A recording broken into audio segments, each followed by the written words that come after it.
ইমাম মাহদী আলাইহিস সালাম আবির্ভাবের পূর্বে গুরুত্বপূর্ণ 5টি আলামত প্রকাশ হবে, যে আলামতগুলি দেখলে আমরা বুঝতে পারবো যে ইমাম মাহদী আলাইহিস সালাম প্রকাশ হয়ে গেছেন। পৃথিবীতে বর্তমানে যে একটা অবস্থা বিরাজমান, প্রত্যেকটা মুসলমানের ভিতরে একটা কিউরিসিটি যে কখন যেন ইমাম মাহদী আলাইহিস সালাম প্রকাশ হয়ে যান, কখন যেন উনি প্রকাশ পান, এরকম একটা টেনশন বা একটা হেজিটেশন, কিউরিসিটি নিয়ে মানুষ বসবাস করতেছে। কিন্তু মনে রাখবেন, এটা সহি প্রমাণিত এবং বিভিন্ন কিতাবাদি ঘাটাঘাটি করে 5টি আলামত আমি পেয়েছি, যে গুরুত্বপূর্ণ 5টি আলামত। এই 5টি আলামত প্রকাশ হলেই মনে করবেন ইমাম মাহদী আলাইহিস সালাম প্রকাশিত হয়ে গেছেন।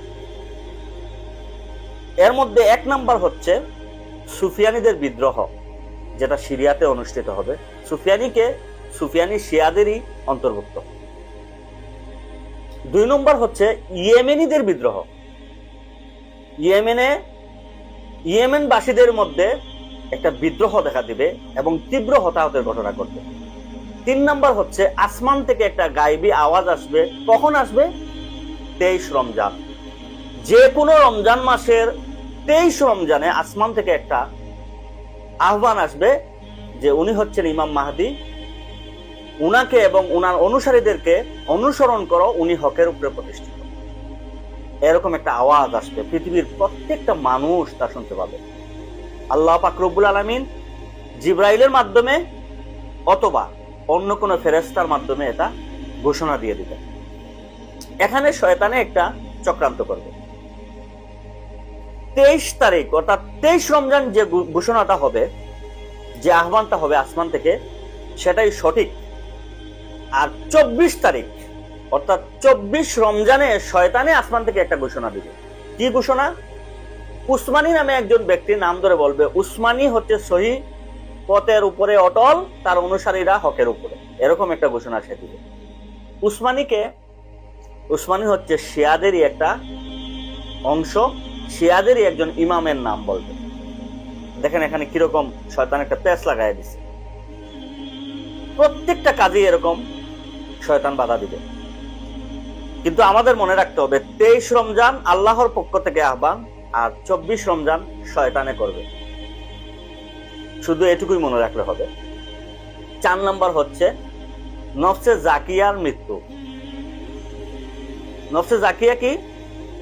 নফসে জাকিয়া হচ্ছে পশ্চিমারা, জায়নিসবাদীরা, ইহুদিরা, অর্থাৎ ইসলামের বিপরীতমুখী পৃথিবীর সমস্ত তাগুতবাদীরা চক্রান্ত করে, টাকা দিয়ে, পয়সা দিয়ে, মিথ্যা প্রলোভন দেখিয়ে একজন ইমাম মাহদী দাঁড় করাবে।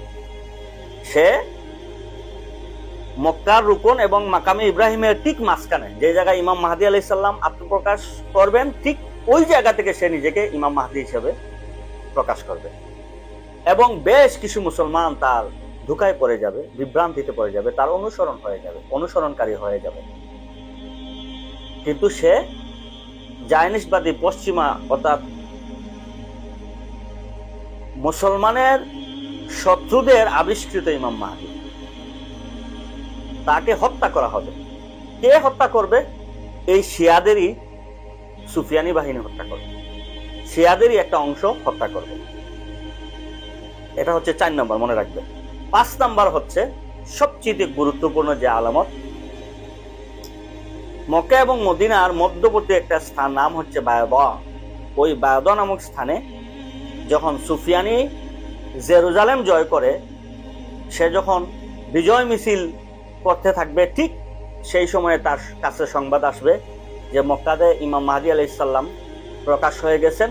সাথে সাথে সে একটা সেনাবাহিনীর দল পাঠাবে মক্কাতে ইমাম মাহদী আলাইহিস সালামকে হত্যা করার জন্য।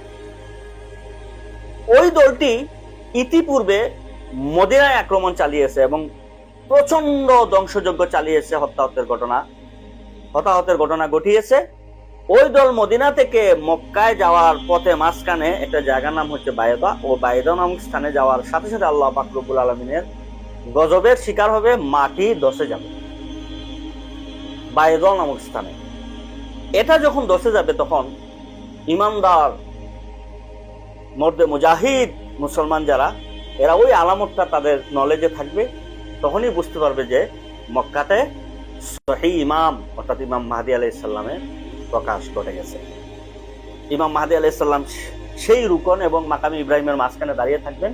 ওনার হাতে সর্বপ্রথম মাত্র 70 জন অর্থাৎ বদরের বাহিনীর সমপরিমাণ 70 জন মুজাহিদ, 70 জন ইমানদার ওনার হাতে হাত রেখে বায়াত গ্রহণ করবে এবং ওনার কাছে এতায়াত গ্রহণ করবে। এই শুরু হলো মুসলমানদের বিজয়ের নিশান। তামাম পৃথিবীতে যুদ্ধের দামামা বাজতে থাকবে। পৃথিবীর আনাচে কানাচে বিভিন্ন মুজাহিদ টিম গঠিত হবে। পৃথিবীর সব জায়গায় জয় জয় গান শুরু হবে। শরিয়া প্রতিষ্ঠা হবে, খেলাফা প্রতিষ্ঠা হবে ইমাম মাহদী আলাইহিস সালামের নেতৃত্বে। এখান থেকেই শুরু হবে দাজ্জাল বাহিনীর পরাজয়ের সূচনা।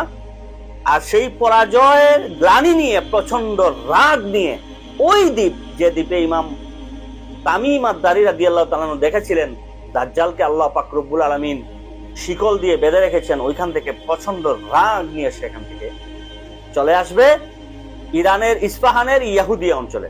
ওইখান থেকে 70,000 তার অনুসরণকারী ইহুদি জায়নিসবাদীরা 70,000 তার অবস্থান করছে ওইখানে সে তাদেরকে সাথে করে নিয়ে প্রকাশ হবে দাজ্জাল। সুতরাং ইমাম মাহদী আলাইহিস সালাম যে প্রকাশ হয়ে গেছেন, কেউ দাবি করে, বিভিন্ন জায়গায় আমি শুনতে পারতেছি, আমার কাছে বিভিন্ন মেসেজ আসতেছে ইমাম মাহদী আলাইহিস সালাম প্রকাশ হয়ে গেছেন। আবার অনেকে বলতেছে মাহমুদ কে উনিও প্রকাশ হয়ে গেছেন। মাহমুদ নামে কোন একজন ইমাম নাকি কোথায় কোন জায়গায় প্রকাশ হয়ে গেছে, না, এটা এখনো সময় আসেনি। ইমাম মাহদী আলাইহিস সালাম প্রকাশের 1 মিনিট আগেও উনি জানবেন না উনি ইমাম মাহদী আলাইহিস সালাম। ঠিক তেমনি ভাবে ইমাম মাহদী আলাইহিস সালামের আবির্ভাবের পূর্বে, প্রকাশের পূর্বে যে 3 জন ইমাম 3টা মহাদেশের যুদ্ধ চালাবেন, উপমহাদেশে ইমাম মাহমুদ, মধ্যপ্রাচ্যের সালেহ, এরকম 3 জন ইমাম 3টা মহাদেশের যুদ্ধ চালাবেন, ওনারাও প্রকাশের 1 মিনিট আগেও বলতে পারবেন না যে ওনারা ইমামের অনুসরণকারী। বুঝতে পারবেন না, এটা আল্লাহর পক্ষ থেকে একটা গায়বী হেদায়াত অন্তরে আল্লাহ ঢেলে দিবেন। মুসলমান উম্মাহের ইমাম হিসেবে তাদেরকে নিয়োজিত করবেন, যেন আল্লাহ পাক রব্বুল আলামিন তাদের মাধ্যমে বিজয় দান করেন। ওনারা নিজেরাও বুঝতে পারবেন না, যিনি ইমাম মাহমুদ হবেন উনি নিজেও বুঝতে পারবেন না উনি ইমাম মাহমুদ। উনি এই পশ্চিম অর্থাৎ পূর্বাঞ্চলে গাজওয়াতুল হিন্দের নেতৃত্ব দিবেন এবং উনি নিজেও জানেন না যে উনি একজন ইমাম। আল্লাহ পাক রব্বুল আলামিন হেদায়েত ঢেলে দিবেন, জিহাদের স্পিড ঢেলে দিবেন, ওনার মাধ্যমে মানুষ একত্রিত হবে এবং জিহাদে অংশগ্রহণ করবে। তো এগুলা যারা আগে প্রকাশ করে বা এরকম প্রকাশ হওয়ার বাহানা করে, প্রচারণা করে, আমরা এটাও বুঝতে পারতেছি ইমাম মাহদী আলাইহিস সালামের আবির্ভাবের পূর্বে বেশ কিছু মিথ্যা ইমাম দাবিদার হবে। মাহমুদ, সালেহ, মুসলেহ ইমাম, এই 3 ইমামের আগেও এরকম কিছু মিথ্যা ইমাম নিজেদেরকে মিথ্যা ইমাম হিসেবে দাবি করবে। কিন্তু মূলত আল্লাহর পক্ষ থেকে তখন এলহাম আসবে। আপনি যদি ইমানদার হয়ে থাকেন, আপনি যদি মুমিন হয়ে থাকেন, আল্লাহর পক্ষ থেকে আপনার অন্তরে হেদায়েত ঢেলে দেওয়া হবে, এলহাম হবে, আপনার হৃদয়ে সাক্ষী দিবে উনি ইমাম, ওনার নেতৃত্বে আমাকে যেতে হবে, ওনার কাছে আমার বায়াত গ্রহণ করতে হবে। এটা আপনার অন্তরে আল্লাহ এলহামের মাধ্যমে হেদায়েত ঢেলে দিবেন। আপনি বুঝতে পারবেন যারা ইমানদার এরা স্বপ্নে দেখবে, বুঝবে, তাদের হৃদয়ে সায় দিবে যে হ্যাঁ উনি তো মনে হচ্ছে ইমাম, এরকম মনে হবে, তখন ওনারা যে বায়াত গ্রহণ করবে। সুতরাং এটা নিয়ে এত পেরেশানির দরকার নেই, সময় এখনো বাকি আছে। তবে এই 5টি আলামত আপনারা অ্যানালাইজ করবেন।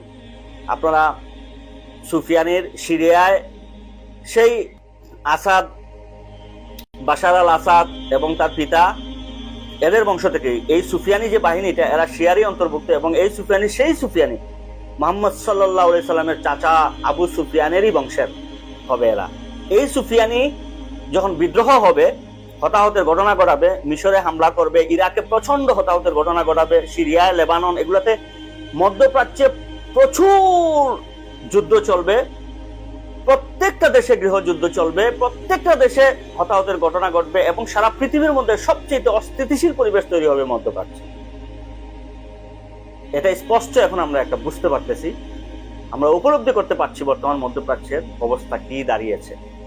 সুতরাং এখান থেকেই আমরা প্রিপারেশন নিতে পারি এবং বুঝতে পারি বা বোঝা উচিত এই বিষয়গুলা অ্যানালাইজ করা, এগুলো একটু খতিয়ে গাঠিয়ে দেখা এবং এই বিষয়গুলা থেকে আমাদেরকে প্রস্তুতি গ্রহণ করা।